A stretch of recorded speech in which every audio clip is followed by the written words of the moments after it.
और मैं तो भाई शुक्र मनाता हूं इस व्यक्ति का जिसने इस वीडियो में एक इंटरव्यू दिया है। ये भाई साहब अगर आप इनको जानते हो तो ये बहुत महान आत्मा है।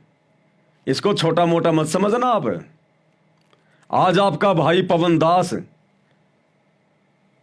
जो परमात्मा के आशीर्वाद से इस काल से टक्कर ले रहा है पिछले 10 साल से, इस व्यक्ति की मेहरबानी है।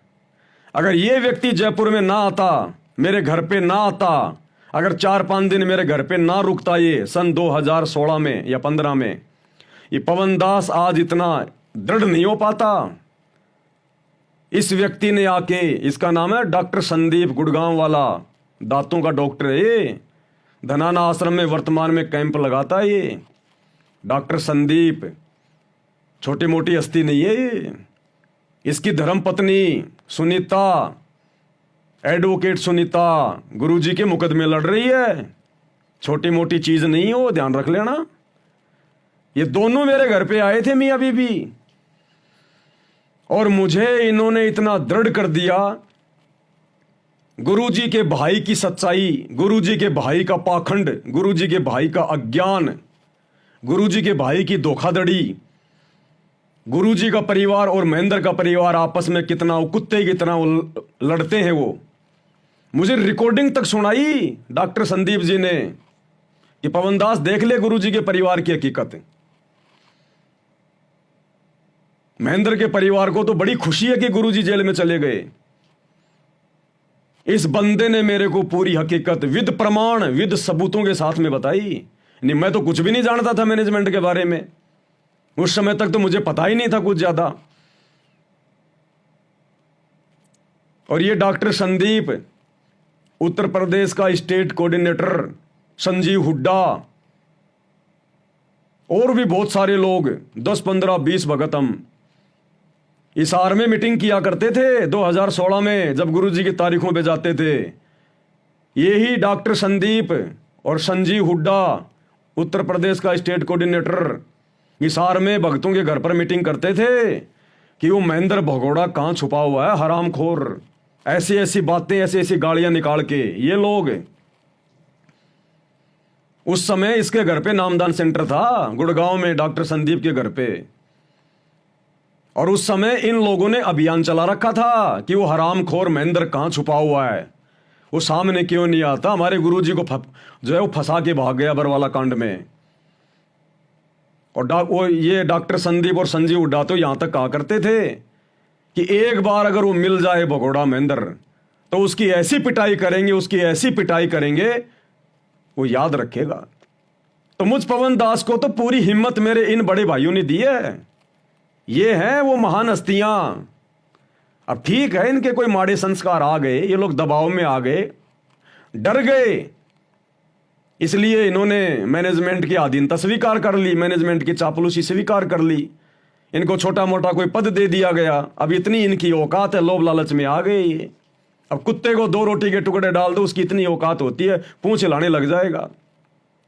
लेकिन शेर को भैया रोटी क्या, चाहे तुम पूरा, चाहे 20 किलो अनाज डाल दो, पूंछ नहीं हिलाएगा। तो पवन दास ने पूंछ तो हिलाई नहीं, और ये भाई साहब पूंछ पांच हिला कर वापस मैनेजमेंट में चले गए। तो ये हैं वो लोग जिन्होंने मुझे पूरी सच्चाई बताई, पूरी गुरुजी के परिवार की, गुरुजी के बेटों की, महेंद्र का व्यवहार। इसने बताया मुझे कि गुरुजी का भाई महेंद्र एक बार मेरे घर पे आ गया गुड़गांव में नामदान केंद्र पे, जब वो भगोड़ा बन के घूम रहा था। तो मेरे घर वालों ने भोजन बनाया, तो मेरी पत्नी सुनीता ने पहले उसने सब्जी डाल दी, और थाली में सब्जी डाल के महेंद्र भगत जी के सामने रख दी। और रोटी बनाने में थोड़ा सा 2 मिनट की देरी हो गई, तो पहले मैं सब्जी रख के आ गया। फिर जैसे मैं रोटी लेके गया तो महेंद्र ने थाली को हाथ से दूर फेंक दिया।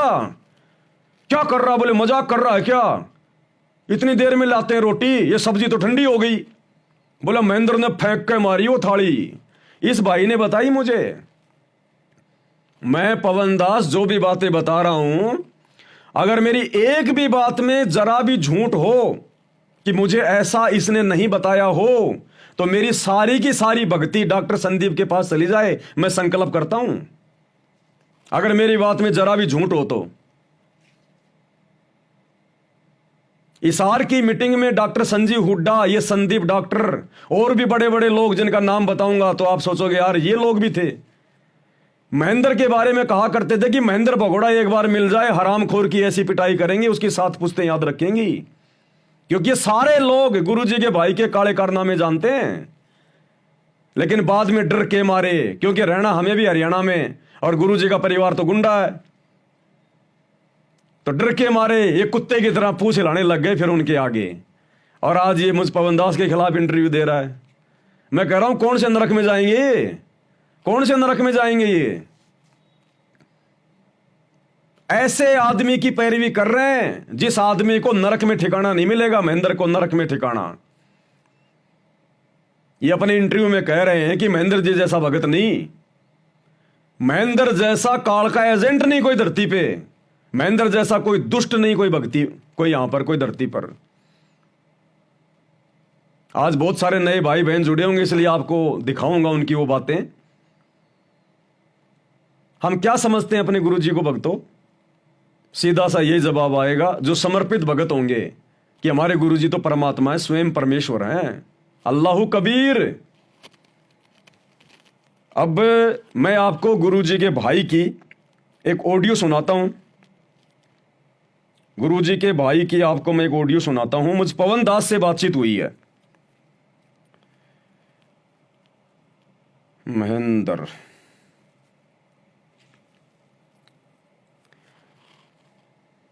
शुरू में क्या था, जब बरवाला कांड हुआ तो बरवाला कांड के बाद में जितने भी बड़े बड़े स्टेट कोऑर्डिनेटर थे, संदीप जैसे थे, गुरुजी का परिवार, ये बिलों में छुपा हुआ था, बिलों में कोई सामने नहीं आ रहा था। भगत आपस में एक दूसरे से टूटे हुए थे, बिखरे हुए थे।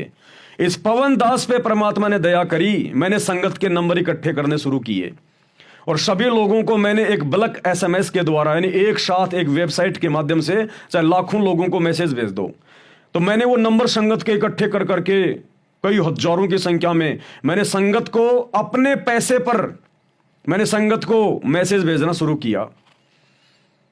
उस सेवा के कारण मैं इनके संपर्क में आ गया कि ये तो बहुत अच्छी सेवा है, तो संगत को आपस में जोड़ने की सेवा है। अब मैनेजमेंट को लगा कि ये पवन दास कहीं हमारे से आगे ना निकल जाए। उन्होंने कहा कि भगत जी ये सेवा आप हमारे को दे दो। मैंने कहा भैया जब मैं वो सेवा में कर रहा हूं, मैं सक्षम हूं, तो तुम क्या करोगे, तुम और सेवा कर लो। बोला नहीं नहीं, गुरुजी का आदेश है। इनका तो हर बात में गुरुजी का आदेश होता है। बोला नहीं नहीं, गुरुजी का आदेश है। मुझे भैया ये परीक्षा चल रही है, परीक्षा में कोई आदेश वादेश नहीं चलता, ज्ञान आधार से परीक्षा देनी पड़ती है। तो उसके बाद इन लोगों ने गुरुजी के भाई से मेरी शिकायतें लगानी शुरू कर दी। अब गुरुजी के भाई का मेरे पास में फोन आया कि पवन जी मैंने सुना है आप ये कर रहे हो, क्योंकि मैं वेबसाइट से मैसेज भेजता था। उस वेबसाइट का नाम था DM कबीरा। सबके मोबाइल पे जो मैसेज आता था, जैसे ये एयरटेल कंपनी के मैसेज आते हैं, ऐसे DM कबीरा के नाम से मैसेज आता था। तो महेंद्र का फोन आया मेरे पास में।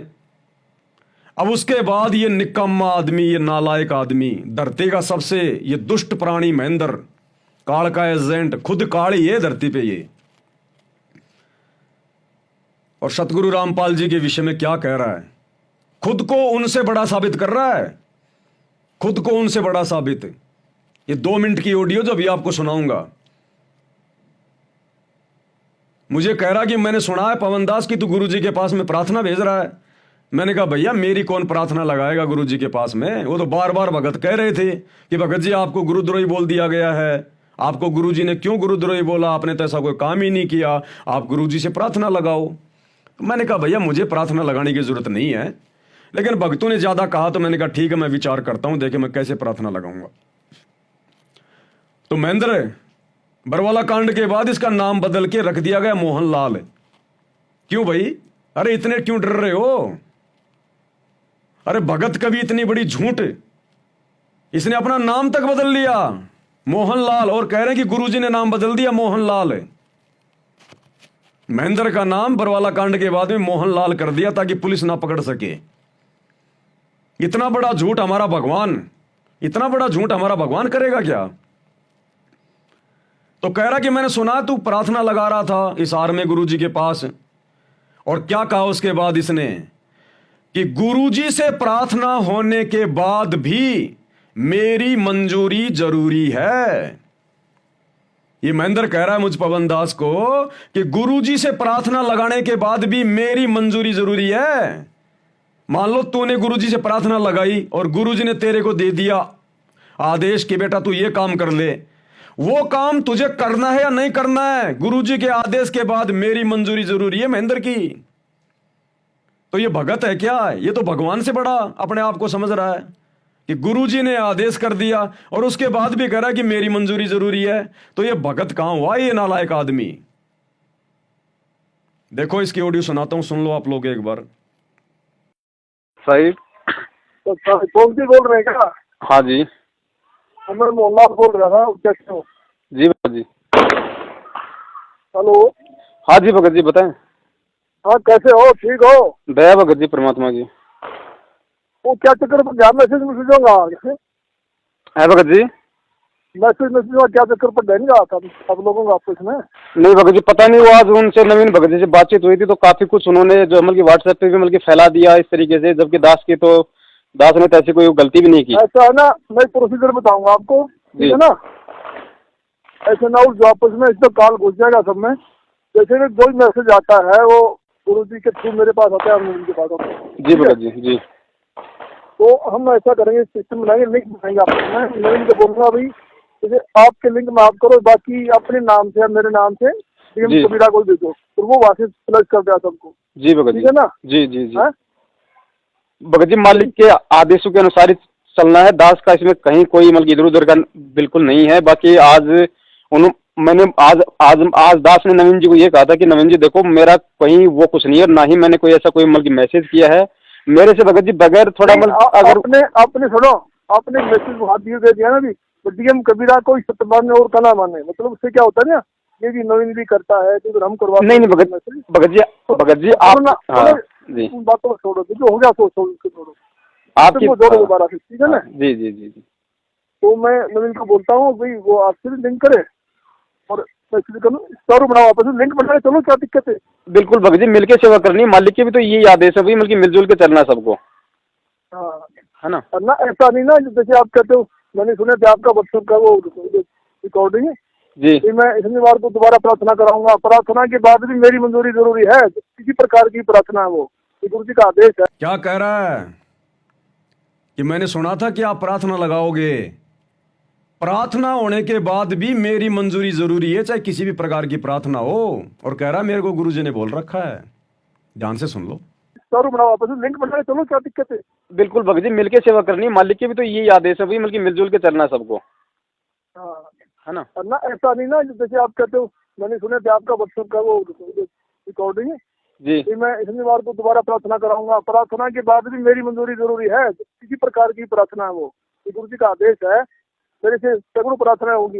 भगत तो फाइनल भगत जी दास मतलब कहाँ बताओ, है इससे बड़ा धरती पे कोई नीच, कोई दुष्ट, कोई नालायक है, कोई पापकर्मी प्राणी? क्या समझ रखा इसने अपने गुरुजी को? अपना भाई भी नहीं मान रखा इसने। अरे आम समाज में अगर बड़ा भाई कोई आदेश दे दे, छोटा भाई उसके ऊपर आदेश नहीं देता। और सतगुरु रामपाल जी तो इसका गुरु भी है, इसका भगवान भी है, इसका भाई भी है, और फिर भी क्या कह रहा है कि गुरुजी से प्रार्थना होने के बाद भी मेरी मंजूरी जरूरी है, चाहे किसी भी प्रकार की प्रार्थना क्यों ना हो। यानी गुरु ने अगर आदेश दे दिया तो उस आदेश को नहीं मानना। मैं महेंद्र आदेश दूंगा, फिर तूने गुरुजी का आदेश मानना है कि नहीं मानना है वो मान्य होगा। है कोई इससे बड़ा कोई काल का एजेंट कोई धरती पे? और कैसे फिर, और क्या पहचान होती है काल एजेंटों की? सिर पे कोई सींग थोड़ी होंगे जब तुम्हें पता चलेगा।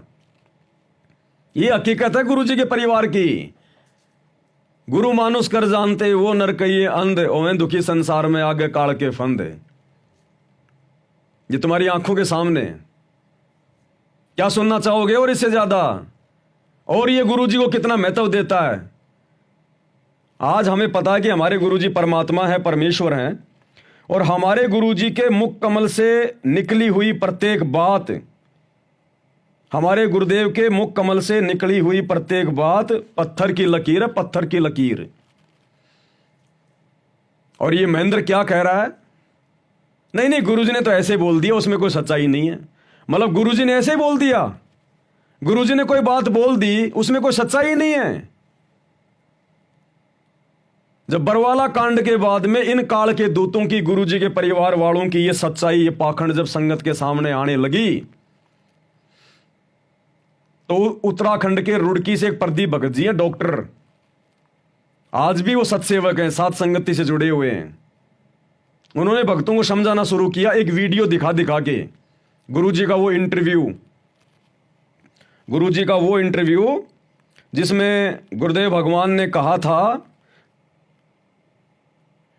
बरवाला कांड के बाद बरवाला आश्रम से बाहर निकलते हुए, कि भाई ये राष्ट्रीय समाज सेवा समिति मेरी नहीं है, मैंने कोई कमांडो नहीं बना रखे थे।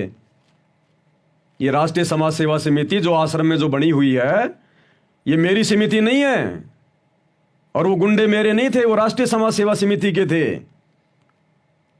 तो इस बात को लेकर इस मोहनलाल ने, इस महेंद्र ने उस प्रदीप भगत के पास फोन किया और कहा कि प्रदीप भगत जी, आप जो ये वीडियो दिखा रहे हो ना संगत को, जिसमें गुरुजी कह रहे हैं कि ये आरएसएस मेरी नहीं है, ये कमांडो मेरे नहीं है,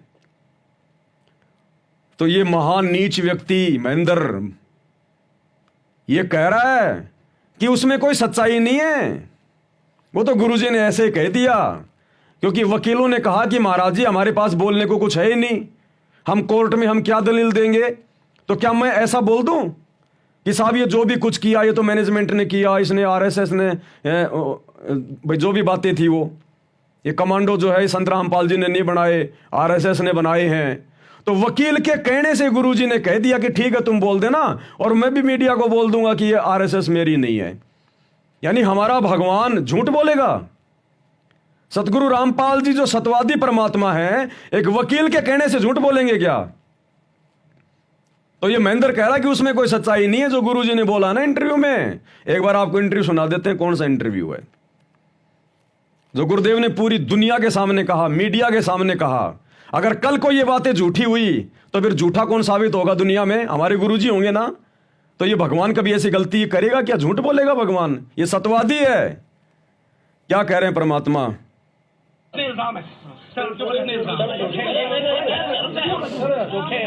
झूठे कैसे हैं आपके ऊपर? आपके गुंडे इतने खड़े थे वहाँ पे, हजारों आदमी हरियाणा पुलिस से। मेरे नीचे राष्ट्रीय समाज सेवा समिति नहीं, तो आपकी समिति है? नहीं, अरे आपकी समिति है बाबा। आप अपने आप को संत कहते हैं, आप संत कहलाने लायक। गुरुदेव ने स्पष्ट मना कर दिया जब मीडिया वालों ने कहा बरवाला कांड के बाद कि बाबा आपके आश्रम के बाहर इतने गुंडे खड़े थे, इतने लोग खड़े थे।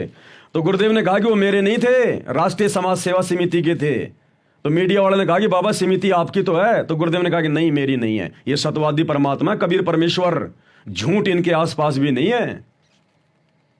इस वीडियो को लेकर इस महेंद्र ने, इस मोहनलाल ने उस प्रदीप से कहा कि आप जो वीडियो लोगों को दिखा रहे हो ना, उसमें कोई सच्चाई नहीं है। वो तो गुरुजी ने ऐसे ही बोल दिया, उसमें कोई सच्चाई नहीं है। बताओ, इनको तो ऐसे लग रहे हैं हमारे गुरुजी, इनको तो मक्खी मच्छर की तरह लग रहे हैं गुरुजी कि वो तो ऐसे बोल दिया गुरुजी ने।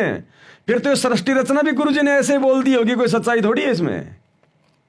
अब सुनिएगा उसकी ऑडियो, वो प्रदीप के साथ में इसने खुद फोन किया कि ये तो सच्चाई संगत में जा रही है, भांडा फोड़ हो जाएगा। तो खुद इस महेंद्र उर्फ मोहनलाल ने, पुलिस के डर के मारे इसने अपना नाम बदल लिया था इस भगोड़े ने, मोहनलाल। सुनिएगा।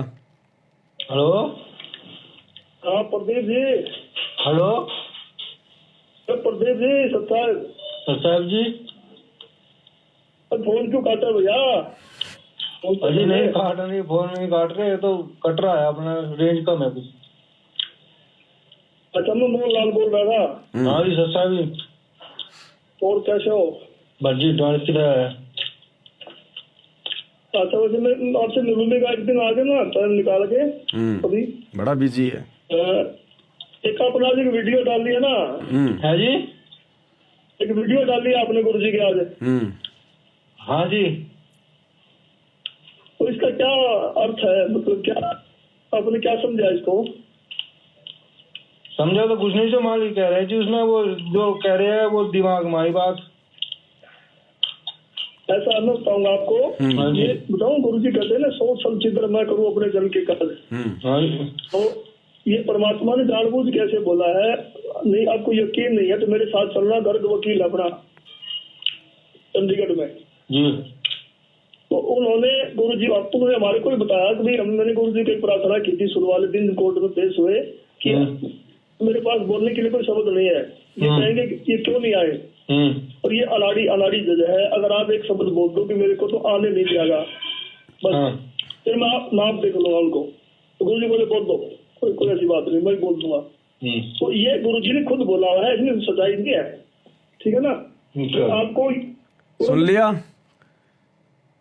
कि इसमें कोई सच्चाई नहीं है जो गुरुजी ने बोला। ये बोला गुरुजी को तो जो वकील है ना, जो गर्ग वकील, एस के गर्ग, जो नरवाना वाला वकील है, उसने गुरुजी से कहा जी महाराज जी हम कोर्ट में क्या बोलेंगे, हमारे पास बोलने के लिए कुछ है ही नहीं कि भाई संत रामपाल जी कोर्ट में क्यों नहीं आए। तो महाराज जी आप ये कह देना कि मेरे को तो आने नहीं दिया गया, ताकि हम कोर्ट में कुछ अपनी बातें रखें। तो गुरुजी ने कहा कि ठीक है बोल देना, मैं भी बोल दूंगा। मतलब परमात्मा झूठ बोलने का आदेश देगा महेंद्र के अनुसार। महेंद्र के अनुसार गुरुजी ने उस गर्ग वकील को यह झूठ बोलने का आदेश दे दिया कि बेटा तू झूठ बोल देना कोर्ट में कि संत रामपाल जी तो कोर्ट में आना चाहते थे लेकिन उनको आने नहीं दिया गया। और गुरुजी ने कहा कि यह झूठ मैं भी बोल दूंगा बेटा, कोई बात नहीं। तो महेंद्र कह रहा कि इसमें सच्चाई नहीं है, ये तो जानबूझ के गुरुजी ने झूठ बोली है। मतलब हमारे भगवान के पास में कोर्ट में अपनी बात रखने के लिए कोई सच बात नहीं है, झूठ बोलेगा भगवान। अपने वकीलों की बातों में आके भगवान कहेगा कि ठीक है तुम भी झूठ बोल दो और मैं भी झूठ बोल दूंगा। तो ये ऐसे नीच महाकमीण आदमी है ये भगत नहीं है भाई और बहनों। धरती पे काल का दूत है, ये काल का एजेंट है। झूठ इसकी रग रग में बसा हुआ है। बरवाला कांड के समय पूरी दुनिया के सामने कह रहा है कि संत रामपाल जी आश्रम में नहीं है, वो तो भयंकर बीमार है, हमने उनको स्वास्थ्य इलाज के लिए परसों आश्रम से बाहर शिफ्ट कर दिया। जबरदस्ती इसने बरवाला कांड करवा दिया, ये बात बोल के, इतनी बड़ी इसने झूठ बोल के। पुलिस वालों ने देखा रे भैया हम तो 10 दिन से यहां पड़े हैं, 40,000 फोर्स पड़ी है, चिड़ी का बच्चा भी आश्रम से बाहर नहीं गया। और संत रामपाल जी का भाई कह रहा कि हमने परसों संत रामपाल जी को आश्रम से बाहर भेज दिया। कहां से भेज दिया? जमीन के अंदर से भेज दिया। इस बात को लेकर आश्रम के ऊपर उन पुलिस वालों ने आक्रमण किया कि जब इतना बड़ा आदमी संत रामपाल जी का भाई ये बात बोल रहा है, जरूर दाल में काढ़ा है। इस नीच आदमी के एक झूठ ने बरवाला कांड करवा दिया। तो बताओ इसको किस एंगल से हम इसको भगत मानेंगे? अरे भैया तुम कितने 2-2 घंटे के 3-3 घंटे के झूठी वीडियो बना बना के डालो। जो ज्ञान आधारी आत्मा होगी, जिसके ऊपर गुरु का आशीर्वाद होगा, जो सच्चाई से परिचित होगी, वो डगमग नहीं होंगे।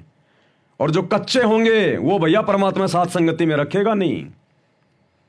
तो ये है गुरु के परिवार की हकीकत। ये गुरु का भाई ऐसा है, ऐसा झूठा पाखंडी दोगला नीच आदमी। गुरुजी को तो ये मतलब चिड़ी का बच्चा समझता है। चिड़ी का बच्चा कि गुरुजी से आदेश लेने के बाद भी मेरी मंजूरी जरूरी है, चाहे कोई भी आदेश हो। क्यों? हमारे लिए तू हमारा गुरु है क्या? जब मेरे को मेरे गुरु ने आदेश दे दिया, तू कौन से खेत की मूली है भैया जो मैं तेरी बात मानूंगा? तेरी बात वो मानेगा जो तेरे जैसा कोई काल का कोई दूत होगा, जो अपने गुरु को तेरी तरह काल का कोई जो हमल क्यों मानता होगा, छोटा मोटा जो है कोई जीव मानता होगा, अपने गुरु जी को मानुष मानता होगा।